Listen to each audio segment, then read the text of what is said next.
Hi everyone, Diana Rankin here with messages and a psychic or soul prediction perhaps for you from January 2018 for the month. This is an overview of the month, and then we'll get into the weekly messages later. Not on this video, there'll be a separate video for that. So thank you all for coming. Thank you for coming back. Thank you for your comments. I'm deeply grateful for them, and I'm a little behind in answering them. I've read everyone, but it takes me a little while to get around to answering them, and I promise I will.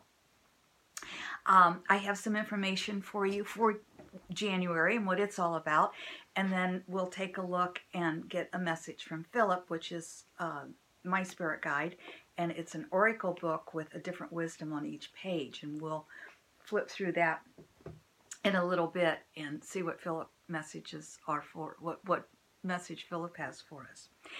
This is a month, though, I want to tell you, for January, for all of us, it's a month of cleaning and clearing.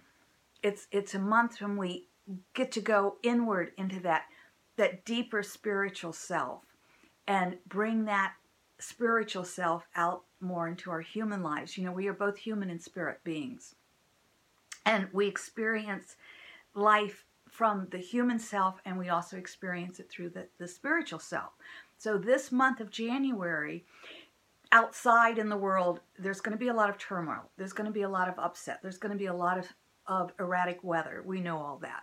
And if you've watched my video for the year for 2018, you'll know that all is going to last for a little bit longer.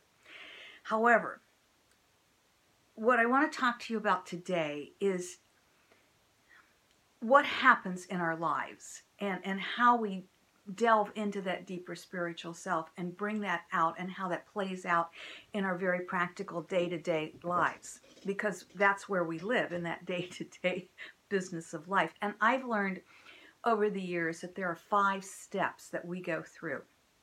In the Eurocentric culture, we think of time as being linear. We see past, present, future. Many other cultures see time as circular. And of course, Einstein tells us time doesn't even exist. But that the linear way of seeing time is a way of communicating. It's a way of putting things in perspective. So, for example, when we think about, I'm going to meet you tomorrow at lunch, and let's meet at noon or 12:30 or whatever, that gives us a perspective of how we can communicate and what we're communicating. So that helps us. When we look at our lives, however, especially from the spiritual perspective, we want to think of them as being circular, and I like to think that the circle gets smaller as we evolve more. And we evolve more by going deeper into the truth of who we are.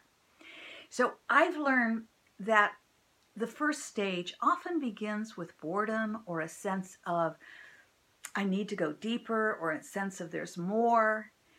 And that's our first stage, when we're really being called to something more than our day-to-day, daily living. We're not always sure what that more is. In fact, we rarely know what that is, but we just know there's something calling us to something more. The second stage is we can feel overwhelmed. And these can come together, by the way. Those two are, we could start with the overwhelm and then the boredom, but usually it starts with that sense of I need something deeper.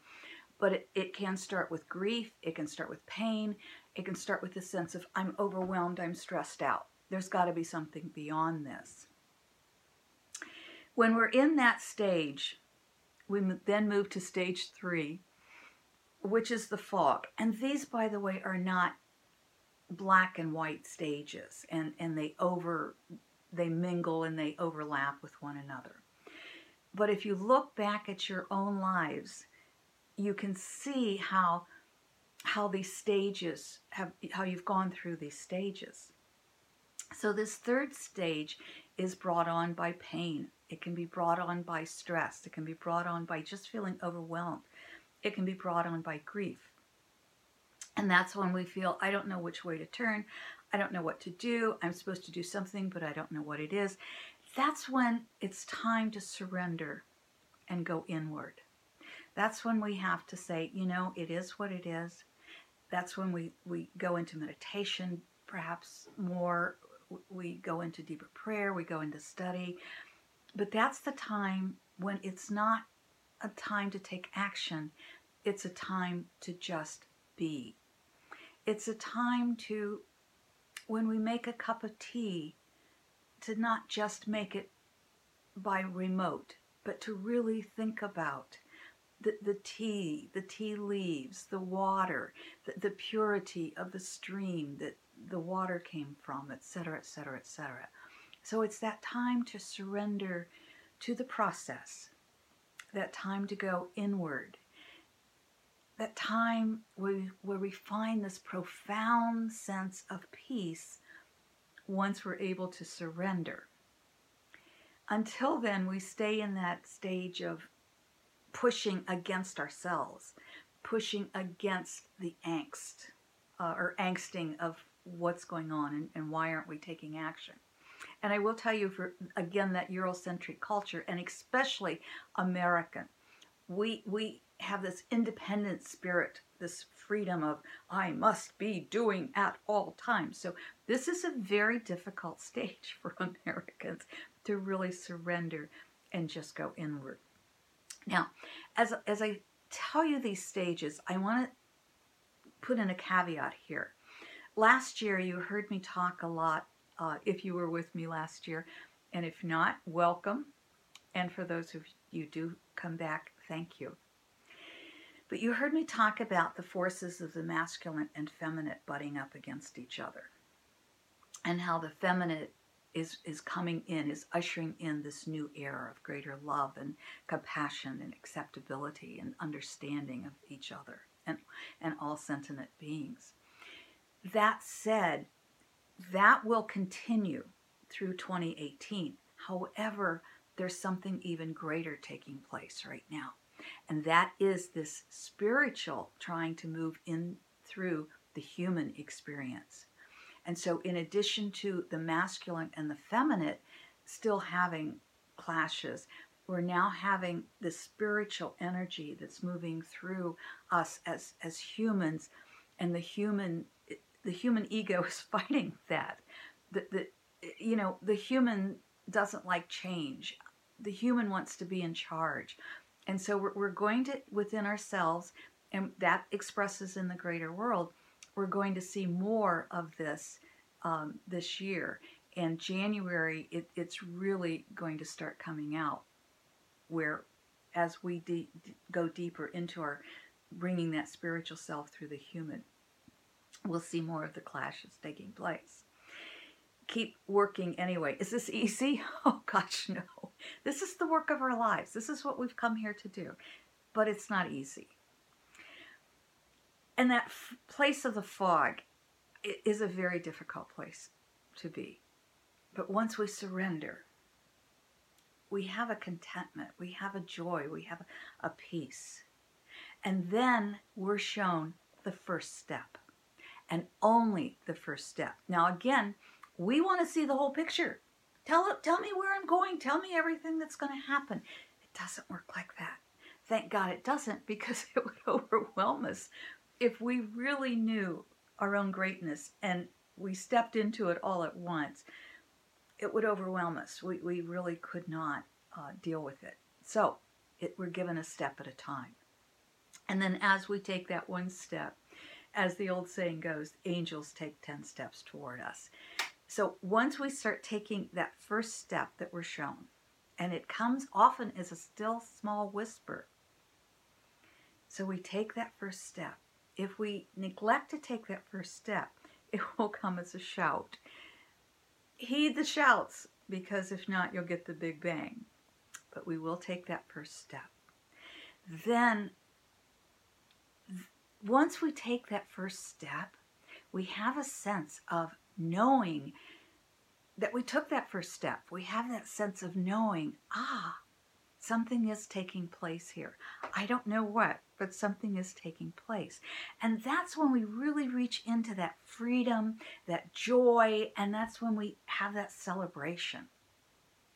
So those are the 5 steps the begins with boredom, or a sense of being overwhelmed, pain, grief, or a sense of there's something deeper. There's something deeper. And then we move into that, from that being overwhelmed, from the boredom to being overwhelmed, or the pain, to the fog, to the surrender, to the being shown the first step, to the freedom and joy and celebration.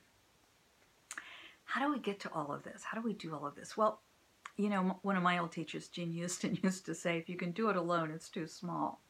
So reach out, create groups, get involved in workshops such as the Sacred Path. That's why I'm doing the year-long this year again, because I want to be there to help others, as well as myself, take our lives into that next greater step that we're here for, that we can then take that out into our work in the world.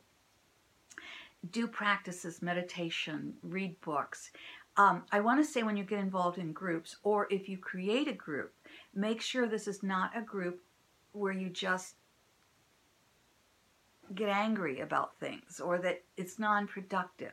It has to be a loving, supportive group.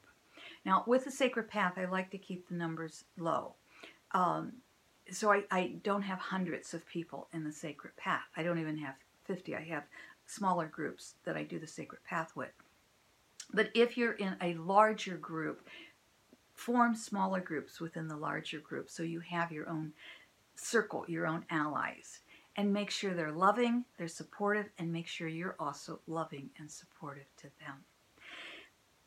We need the literature, we need the study, we need the meditation, we need the practice during this month especially. So this is the start of a new year. This is a time to really cleanse out those things that are not in harmony with your spirit self. This is the time to allow yourself to move into the next phase of your life, because coming soon, we're going to be able to really create that critical force that takes us over into a much more loving universe, a much more loving world. We're not there yet. We've got a ways to go, but let's really get started on this, and this is the year. We've got the energy. The energy last year was holding us back a lot. This energy this year is really going to be explosive. So we can take advantage of that. Will it be easy? No, it's going to be a challenge, but you're up to it, and so am I. And I will tell you, whether you agree with me or disagree with me, every single person who's hearing these words, you are being called. You are being called to step into your greatness. You are being called to be better, and you can do it. Let's take a look at our message from Philip, shall we? Think left or right page, and I'll just keep flipping, listening to you. Are we going to go left or are we going to go right? I'm hearing right. Aha! Here's what Philip has to tell for you. The wisest counselor is within you. The wisest counselor is within you. Oh, my friends, listen to yourself this month. Go inward. I'm going to read you the left side, but that's our message. The wisest counselor is within you. And if you said right, you got it correct. But here's the message from the left. So some of you may need this message as well. You cannot have a better experience until you first have the idea of a better experience. You cannot have a better experience until you first have the idea of a better experience. Thank you, my friends, for being with me. Thank you for living the very best life you can live. Thank you for all of your acts and your thoughts of love. Thank you for letting me love you, for you loving me. And remember always, I love you. I love you.